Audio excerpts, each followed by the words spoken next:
On a des dysfonctionnements dans notre droit du travail.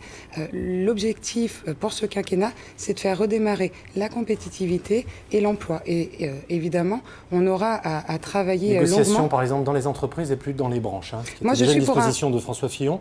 Ça, si vous êtes élu député, vous la voterez? Complètement, complètement. Moi, je crois à l'accord d'entreprise plus qu'à l'accord de branche, en effet. J'imagine, Laurent Legendre, que vous, c'est exactement l'inverse. Ce sera le premier grand chantier du quinquennat. La priorité, c'est pas la compétitivité ou la flexibilité des salariés. La priorité, c'est de donner du salaire aux gens et de remplir les carnets de commandes et de faire de l'investissement. Donc nous, la réforme du travail, où on va sur une situation où on viendrait par entreprise négocier soit les salaires, soit le CDI, ça ne pourra conduire qu'à du dumping généralisé. On va juste se faire la guerre entre salariés. Et je voudrais juste souligner ici que je suis le seul salarié du privé autour de cette table et donc concerné par la question de la réforme.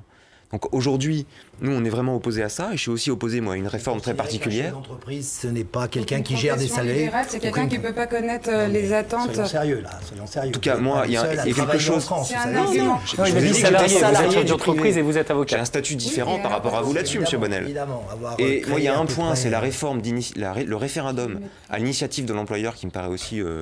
plutôt contre les salariés. On voit, ça s'est passé notamment chez Smart, on a essayé d'opposer les salariés entre eux en fonction des cadres ou des ouvriers. On essaye de Vous voyez bien quand même, vous refusez la compétitivité, j'ai bien compris, mais que là on est dans une compétition qui dépasse largement le cadre de la France, et pour le coup c'est aussi pour gagner des marchés, pour ramener de la croissance économique et de l'emploi. Et surtout pour créer de l'emploi. Je vous réponds là-dessus, on a nous un programme de protectionnisme solidaire, de venir relocaliser la production, que ce soit la production alimentaire, la production d'énergie, de venir rénover les bâtiments. Voilà, on a un grand projet de développement d'emploi en France sur des emplois on y reviendra sans doute non sur le débat qui concerne notamment la pollution de l'air. J'imagine que le mot protectionnisme, Monsieur Poncet, ça résonne à vos oreilles. Oui, mais alors, il faut regarder ce que veut Emmanuel Macron aujourd'hui. Il dit en fait, il faut libérer le travail. On ne présente pas Emmanuel Macron. Hein. Non, mais pas juste. Ce que veut Emmanuel Macron sur le fond, c'est pas les méchants.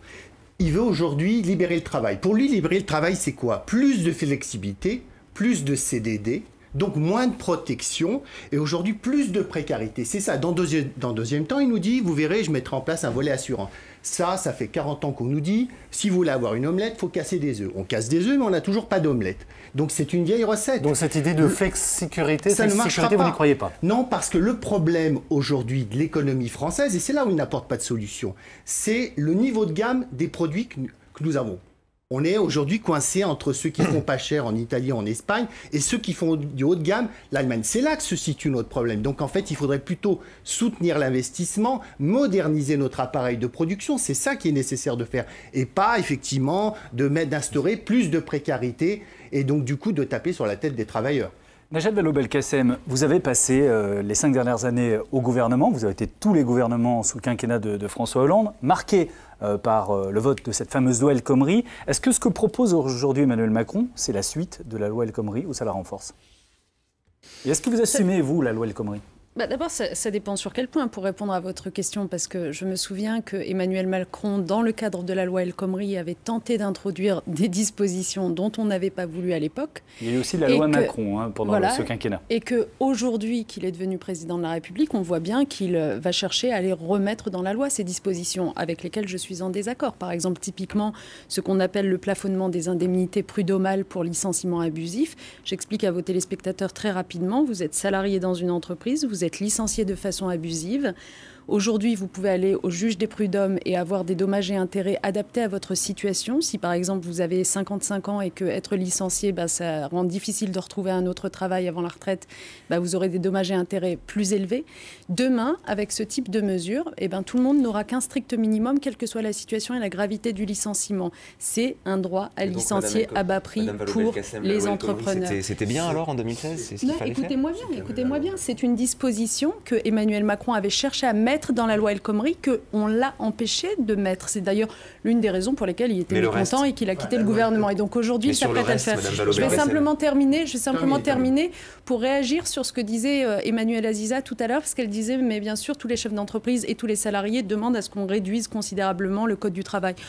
Honnêtement, non. Moi, personnellement, je ne crois pas que l'urgence soit nécessairement de réduire et de raboter les protections sociales. Je pense que l'urgence pour les entrepreneurs, et on en a un autour de la table, il nous dira ce qu'il en pense, et notamment pour les petites et moyennes entreprises, c'est d'accéder au crédit, c'est de pouvoir, pour les entreprises de taille intermédiaire, accéder à la bourse, par exemple. Je comprends bien, il ne fallait pas moderniser, toiletter, alléger le droit du travail. Non, mais attendez, ce qui a été fait dans la loi El Khomri, honnêtement, ça n'est pas...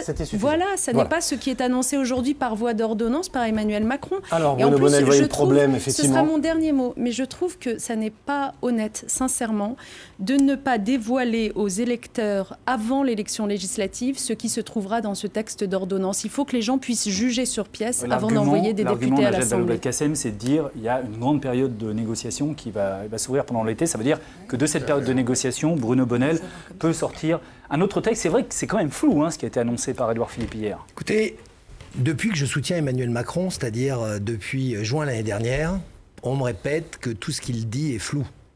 Et moi, je constate que les Français l'ont élu à la tête de la République. Donc ça doit vouloir dire que les Français, d'une façon globale, aiment le flou. Non. Ils ont simplement compris. Et on a un peu troublé, M. Bonnell. Ce matin, Libération qui sort des documents qui montrent que finalement on va aller plus loin que ce qui est proposé. Hier, le Parisien également. Attendez. Toute la lettre de cadrage qui a été montrée par le Premier ministre est intéressante parce qu'elle ne donne pas des solutions, elle montre les questions sur lesquelles tous les partenaires sociaux vont débattre, dans un cadre qui est donné, qui est un chemin de contrat sur cette nouvelle loi. À partir de là, que des documents émergent. Je constate qu'on fait sortir au moment des élections un certain nombre de documents, aléatoirement. Les documents émergent qui sont des documents de travail, qui sont des propositions, qui sont des débats. Tant que je n'ai pas vu, en tant que député, si je suis élu, la proposition d'ordonnance, je ne pourrais pas vous en parler.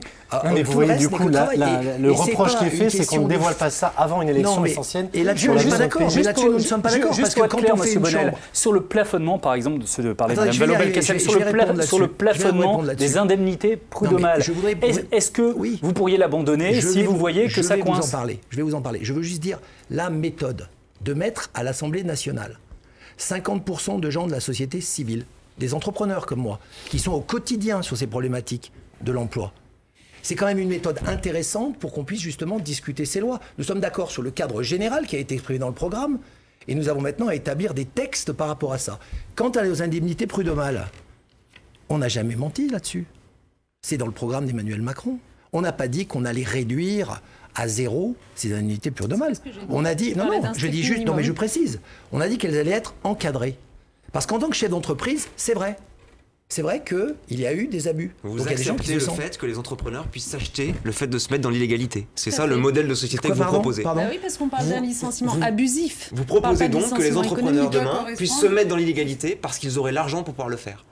Excusez-moi, mais je ne vois pas le raisonnement. C'est exactement ça. Aujourd'hui, c'est un truc compliqué là. Plafonner les indemnités prud'homales, ça veut dire définir des montants maximum pour lesquels les punitions des entrepreneurs qui se mettraient dans l'illégalité. Les punitions. Mais oui. Ah, parce que d'une façon systématique, l'entrepreneur, enfin c'est certainement votre vision du monde, l'entrepreneur est coupable de base et doit être puni. On parle sur les gens qui travaillent, les commerçants, les artisans, les chefs d'entreprise, systématiquement doivent être mis au pilori parce qu'ils osent le faire.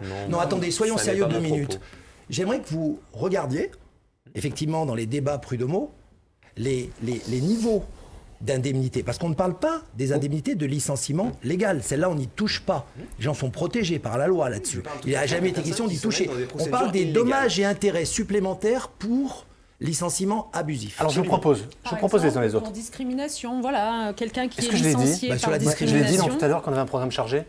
Voilà, il me semblait l'avoir dit, donc j'aimerais qu'on avance. Qu'on avance, c'est pas qu'on aille ailleurs. Voilà, pas qu'on avance, mais qu'on aille ailleurs. En tout cas, si je peux me permettre, ce qu'on voit clairement, ce qu'on voit clairement, c'est que tout ça est quand même très flou, honnêtement, et que les électeurs risquent d'aller voter pour les élections législatives sans savoir le contenu de cette ordonnance qui, ensuite, derrière, si les députés sont à majorité en marche, sera adoptée comme par un seul homme. C'est bien le problème et c'est pour ça qu'il faut d'autres formations à l'Assemblée.